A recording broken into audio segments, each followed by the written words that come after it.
Muito boa tarde, amigas e amigos. Um prazer não apenas estarmos aqui, mas permanecermos. Não há dúvida que é muito difícil, uma conquista importante, realizarmos coisas. Mas mantermos-nos nessa realização é o mais difícil. Obter um emprego é uma conquista importante, mas permanecer na atitude do trabalho, na atitude do servir, alcançar um casamento não é fácil. Mas manter-se na atitude do casamento, ainda que o outro não se mantenha e seja necessária a separação, não se trata de uma visão dogmática, mas se trata de uma conquista de atitude interior.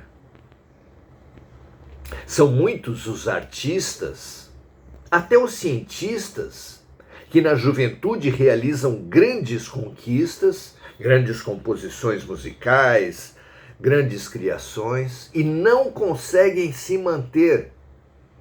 Conforme vão passando os anos, vai se enrijecendo, se impermeabilizando, envelhecendo no pior sentido da palavra. É um desafio a manutenção. As próprias cidades são ávidas pela lógica política de inaugurarem pontes, estradas, asfaltos, prédios. Mas e a manutenção? A manutenção não é priorizada. Infelizmente. De forma que, na imaturidade, somos conquistadores. Não conseguimos manter casamentos, manter obras, manter conquistas, apenas vamos de uma conquista para outra.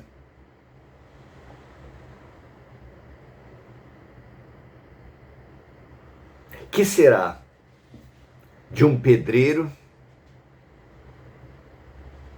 que colocar alguns tijolos numa parede e logo partir para outra, e depois para outra, e depois para outra? Que realizações efetivas ele consegue? Permanecer, perseverar é uma grande conquista. Eu entendo assim o compromisso de Emmanuel com Chico Xavier, que deu início, o contrato inicial que deu início a essa magnífica obra de mais de 500 livros, onde Emmanuel pediu apenas de Chico 3 condições: disciplina, disciplina e disciplina. Eu traduzo as 3 numa só: perseverança no bem, perseverança na luz, perseverança na boa vontade, na boa intenção. Por isso é tão importante que nós cultivemos modestamente nesse nosso espaço, exercitemos a perseverança, a permanência, a constância. E por isso os parabéns para cada um de vocês, encarnados e desencarnados, para cada um dos amigos instrutores que nos trazem tantas pérolas. Feliz por você estar aqui, feliz por eles estarem aqui, feliz por nós. Que assim seja. Uma das dificuldades numa guerra, por exemplo, é saber quem é amigo e quem é inimigo. Não foi à toa que os em algumas guerras, os exércitos usam uniformes diferentes, mas o que se torna fácil de ludibriar. Bandeiras. Nos jogos de futebol, é assim. Nos esportes, os times se identificam por roupas e bandeiras. Nós, na vida, também temos a dificuldade de entender quem é evoluído e quem não é. Quem chega para nós, frequentemente, está travestido de luz. Quantos falsos cristos e falsos profetas vão até as pessoas travestidos de luz, dizendo coisas bonitas, citando o Evangelho, com roupas que imitam profetas, comprimentos de cabelo, tom de voz. Tudo isso é muito fácil de enganar. Nós somos fáceis de enganar e na nossa insegurança, por isso mesmo, levantamos frequentemente essa questão. Mas como distinguir o falso Cristo, o falso profeta, do verdadeiro Cristo e do verdadeiro profeta, do verdadeiro emissário? Quem é do bem e quem é do mal? Ora, para além dessa posição simplista e maniqueísta, todos nós temos luz e sombra. Todos nós temos momentos melhores e piores. Todos nós precisamos não saber quem é a nosso favor, quem é contra, mas quem está num bom momento e quem não está. Saber distinguir momento a momento e não pessoa a pessoa, muito menos roupa a roupa, bandeira a bandeira.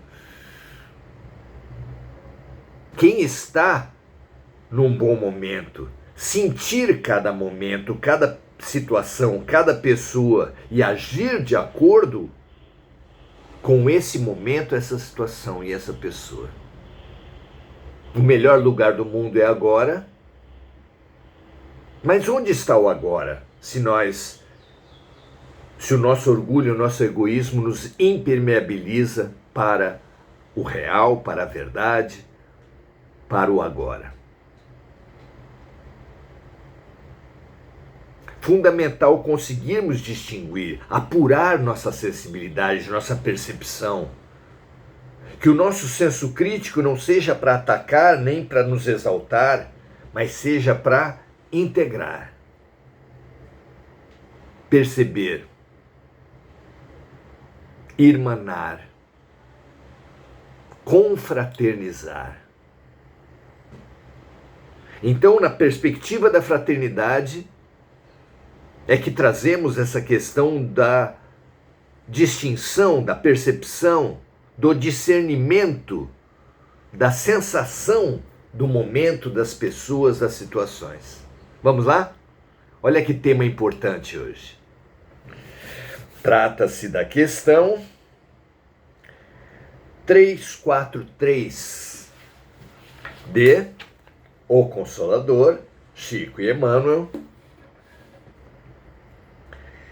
em que é levada ao instrutor espiritual a seguinte questão: nas leis da fraternidade, na perspectiva da fraternidade, na busca da fraternidade, como reconhecer na Terra o espírito em missão? Cabe aqui esclarecer que os espíritos revelaram para Allan Kardec que nós podemos vir em 3 básicas condições, ainda que não estabeleçam parâmetros incomunicáveis, estamentos, grupos separados, mas existem 3 modelos básicos, 3 razões básicas para um espírito reencarnar na Terra. A primeira é expiação. Estamos no mundo de expiação e provas. Então, basicamente, as condições humanas estão ligadas a essas 2 possibilidades. O que é a expiação? Expiação é o resgate. Digamos assim, a expressão é muito pobre, o pagamento, o resgate de dívidas contraídas do passado, a colheita de maus plantios, é uma ideia um pouco melhor.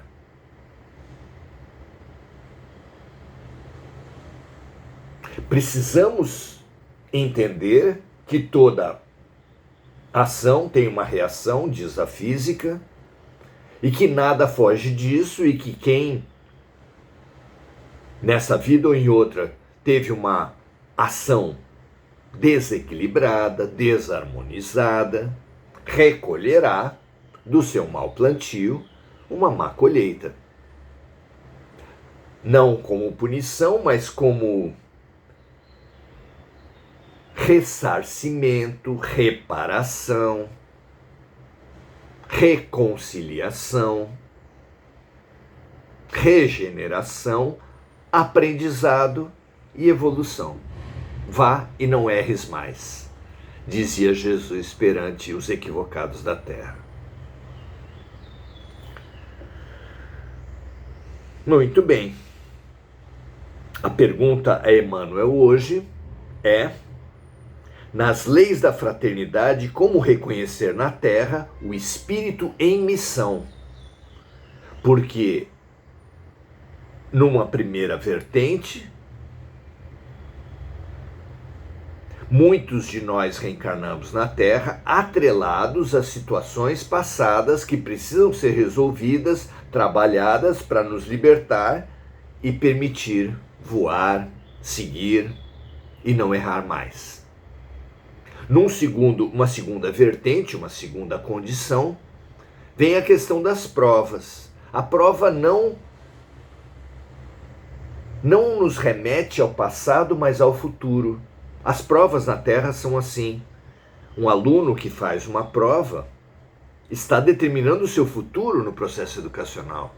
Um estudante, um candidato a um emprego que faz um concurso público, está determinando o seu futuro e não o seu passado.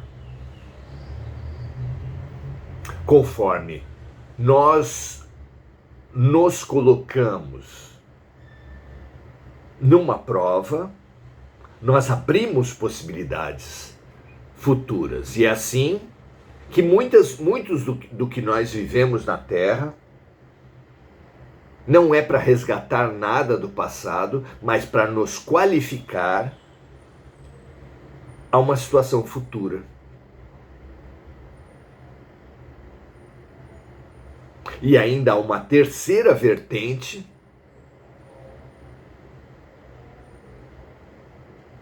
que explica as nossas dores, nossos desafios, nossa vida, que é a da missão. O missionário é uma alma mais liberta do passado, mais liberta das sombras, das suas próprias sombras, relativamente liberta, inclusive, da necessidade de passar por provas, mas que vem à Terra, mas que escolhe viver a Terra, vir para a Terra, em serviço. Não são só os grandes missionários das coletividades que tanto fascinam como heróis a alma humana, mas às vezes um missionário vem para acompanhar um filho, um marido, uma esposa, um irmão. Essa é a missão dele. Isso muitas vezes é encontrado em pais, mães, irmãos de crianças em situação especial, com limitações severas na paralisia cerebral, no autismo severo, síndrome de Down, entre outras. O amor faz isso.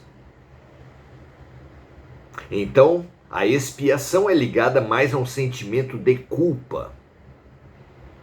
A prova, um sentimento de esperança. E a missão, a um sentimento de fraternidade. Dito isso, vamos tentar entender a posição de Emmanuel. Então, a pergunta, nas leis da fraternidade, como reconhecer na Terra o espírito em missão? E a resposta, precisamos considerar que o espírito em missão experimenta, igualmente, as suas provas no trabalho a realizar, com a diferença de permanecer menos acessível ao efeito dos sofrimentos humanos, pela condição de superioridade espiritual.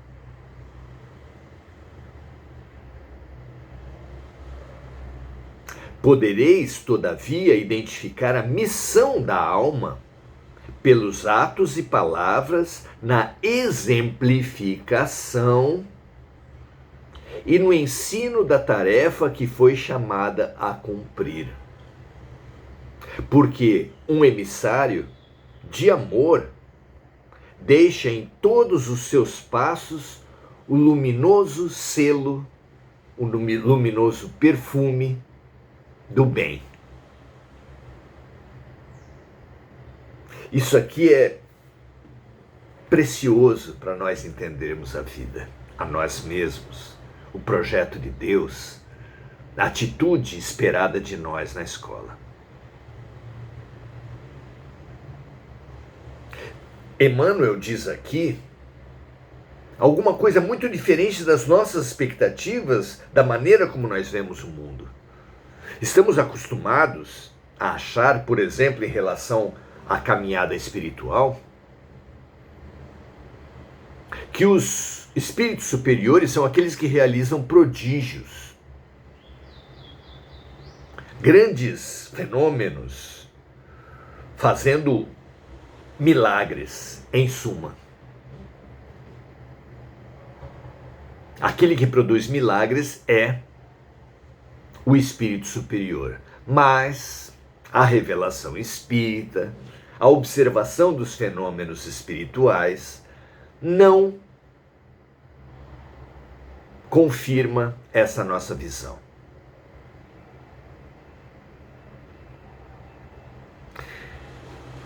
Na eclosão dos fenômenos de efeitos físicos, como pancadas na parede, no forro, nos móveis, materializações, objetos se mexendo, se transportando de um ambiente para o outro, aparições, todos os chamados milagres têm por base um médium. E esse médium que produz os efeitos físicos, nós temos estudado mediunidade aos domingos, às 17h30, convidamos todos. Esses espíritos que produzem, esses médiums que produzem fenômenos de efeitos físicos, que estão no epicentro desses fenômenos, não são caracterizados por santidade, por iluminação, por uma condição moralmente superior. A mediunidade não é sinal de superioridade. A produção de efeitos físicos não é sinal de iluminação. A mediunidade, os dons espirituais, a capacidade de produzir efeitos físicos espirituais, está para o ser, assim como todos os outros talentos. O talento esportivo, profissional, artístico, as inteligências as mais variadas. Desde quando a inteligência é um atributo de espírito superior? Num dos piores momentos da história humana, o Terceiro Reich, o nazismo, havia uma massa grande de espíritos inteligentes, muito inteligentes inclusive, mas que estavam, evidentemente, usando muito mal a sua inteligência. O crime organizado, pelo menos na parte de seus dirigentes, tem espíritos muito inteligentes. Na corrupção da política, na formação dos esquemas do estelionato espiritual, inclusive, são espíritos muito inteligentes. Os falsos cristos e falsos profetas são muito inteligentes, não tem nada de ignorantes. O que eles têm é um baixo senso ético, que os fazem usar mal, em alguns casos pessimamente, os seus talentos, as suas capacidades. E da mesma forma, na produção dos fenômenos, que alguns chamariam de milagrosos, mas que no Espiritismo se fala de mediunidade de efeitos físicos, muitas vezes a condição mais importante é orgânica. A mediunidade ela é determinada por uma capacidade da pineal e uma influência inclusive dos hormônios. Grande parte dos efeitos físicos foi gerada por adolescentes. Em Hydesville, nos Estados Unidos, algumas das médiuns que assessoravam Allan Kardec eram moças, adolescentes, jovens. É muito interessante isso. E no caso, especificamente, nenhuma delas, não é porque é jovem ou adolescente que não tem elevação moral, mas nesses casos especificamente, esses espíritos tinham muito pouca coisa a acrescentar, eram crianças, mas tinham muito a oferecer em termos de energia, em termos de instrumentalidade mediúnica. Então é importante, em primeiro lugar, quebrar esse mito. Ao contrário do que supõe a nossa vã teologia, a nossa vã religiosidade, a nossa vã visão de mundo, a produção de efeitos, de fenômenos, está mais ligada a uma capacidade orgânica do que a uma superioridade espiritual. Então, como distinguir, se não é pelos milagres, entre aspas, como distinguir os espíritos em missão? É essa a questão trazida aqui. E Emmanuel diz que o espírito em missão experimenta igualmente as suas provas. Ou seja, é um absurdo pensar como se pensava mais explicitamente no sistema de castas da Índia, mas que se pensa em muitos lugares, que o espírito que sofre, que era chamado na Judéia, inclusive ao tempo de Jesus, de impuros. Quem tinha lepra especialmente, mal de Hansen, era chamado de um espírito impuro.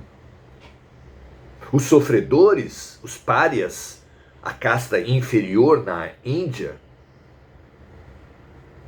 era percebida como espíritos inferiores que, por terem tomado decisões erradas, estavam sofrendo muito. Então, os sofredores, os pobres, eram espíritos inferiores. Vejam vocês, até hoje muitos pensam isso. Apesar de Buda, de Francisco, terem escolhido a condição de pobreza, Gandhi, apesar de Jesus de Nazaré ter vindo à Terra numa condição de muita falta de recursos, que ele mesmo disse que o Filho de Deus não tem uma pedra onde recostar a cabeça. Apesar de espíritos de grande envergadura terem vindo na condição de escravos, os pretos velhos. São tantos os exemplos, tantas as realidades que nos mostram que a condição social, as provas, as dificuldades não atestam a evolução ou a involução moral. E aqui Emmanuel vem falar isso. Precisamos considerar que o espírito em missão, sim, mais elevado, experimenta igualmente as provas no trabalho a realizar, com a diferença. E aqui ele situa, então, como diferenciar o missionário daquele que passa por prova, daquele que passa por expiação. Com a diferença de permanecer menos acessível ao efeito dos sofrimentos humanos, pela condição de superioridade espiritual. O que quer dizer? Quer dizer que 3 espíritos encarnados na Terra, quer dizer que 3 pessoas podem passar pelas mesmas situações, o que nós usamos como um raciocínio de aprendizado, porque as situações nunca são exatamente iguais de pessoa para pessoa, mas como exercício de aprendizado nós podemos falar que 3 pessoas, 3 pais, 3 mães, por exemplo, podem ter filhos portadores de necessidades especiais com um grande comprometimento. O que diferenciará se a mãe A, B ou C está em missão, está em provas ou está em expiação? Em expiação, seria um espírito que esteve comprometido com a desarmonia que gerou a doença daquela criança. Digamos assim que uma pessoa tenha vindo com uma limitação intelectual, o que não é regra, mas pode acontecer, por ter usado muito mal a inteligência em vidas passadas. Então vem com uma redução da capacidade intelectual para revalorizar a importância da inteligência.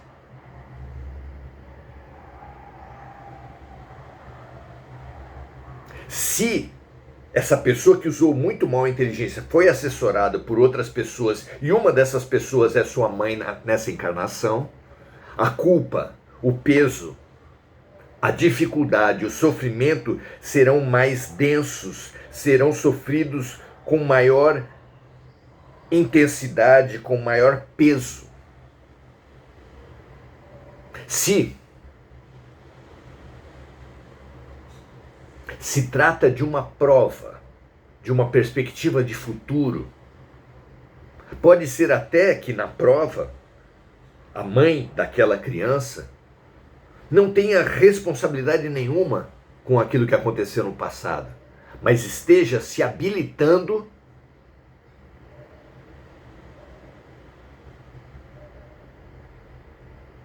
com a vivência da maternidade de uma criança em sofrimento,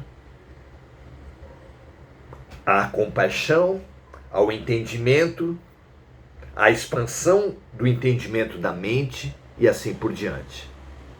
Uma prova que a habilita a novas situações futuras. E na missão encontraremos aqueles que já estão nessas situações futuras, espíritos que já vêm com um maior entendimento da mente, com um total desprendimento de erros do passado, ou quase total, e vem com a tarefa, com a missão de ajudar aquela criança a se desprender também dos seus erros. Qual a diferença? Como saber se uma mãe, por exemplo, que é o nosso exemplo, vem como a maternidade de uma criança em sofrimento como expiação, como prova ou como missão? A atitude. A atitude do espírito que se sente culpado, que se sente pesado, que sente a dificuldade como uma punição que ele merece ter. Esse espírito está pedindo, chamando, pesado para o sofrimento. É uma coisa pesada, lenta, culpada, punitiva, pela sua compreensão, pela sua limitação, pelo seu entendimento de autopunição, inclusive. Na prova, esse mesmo sofrimento, em tese, é enfrentado com mais leveza, com mais amplitude de pensamento, com mais ideia de responsabilidade e menos de culpa, com um ensaio embrionário ainda do pensamento de serviço, capacitação para um serviço, condição que é amadurecida no espírito em missão, que já vem no serviço, que já se habilitou e já vem no serviço para uma criança, muitas vezes para mais crianças e para suas famílias, e às vezes mais e mais ampla a sua missão. Então a atitude. E essa descoberta é muito preciosa para todos nós, porque faz com que você, minha amiga, meu amigo, possa estar mais ligados, possamos nós estar mais ligados a uma densidade ou uma elevação pela atitude com a qual, pela visão, pela perspectiva com a qual você vive as suas dificuldades. Pense nisso. Aquele que tem a certeza de que tudo vem como uma cura, como uma lição, como uma oportunidade da vida de Deus, evolui e se encontra em mais luz. Aquele que acha que Deus é punidor, que ele não merece, que ele precisa sofrer, esse está mais amarrado, mais pesado e mais ligado à primitividade e à sombra. É uma escolha nossa, pela nossa visão de mundo, pela nossa visão de Deus, pela nossa visão da vida. Muito bom que todos nós sejamos estimulados a uma nova atitude perante as dores. Muito boa noite, Maria José Sobral, Eliana Laure, Enir Cajazeira, Esther Ponzoni,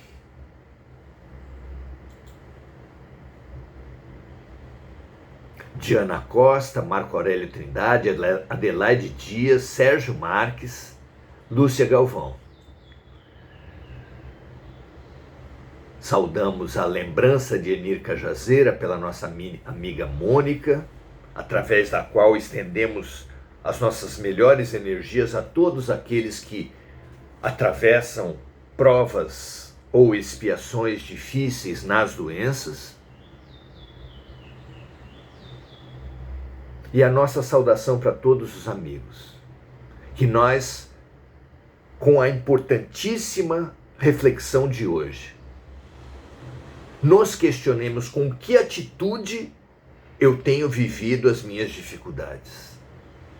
Na certeza de que essa atitude, essa visão de mundo, como responsabilidade, processo de crescimento ou como punição, desmerecimento, é que vai determinar o nosso grau de elevação. Expandamos, compreendamos o Deus de amor e a escola de amor da vida. Paz e bem a todos, um grande abraço e até a próxima.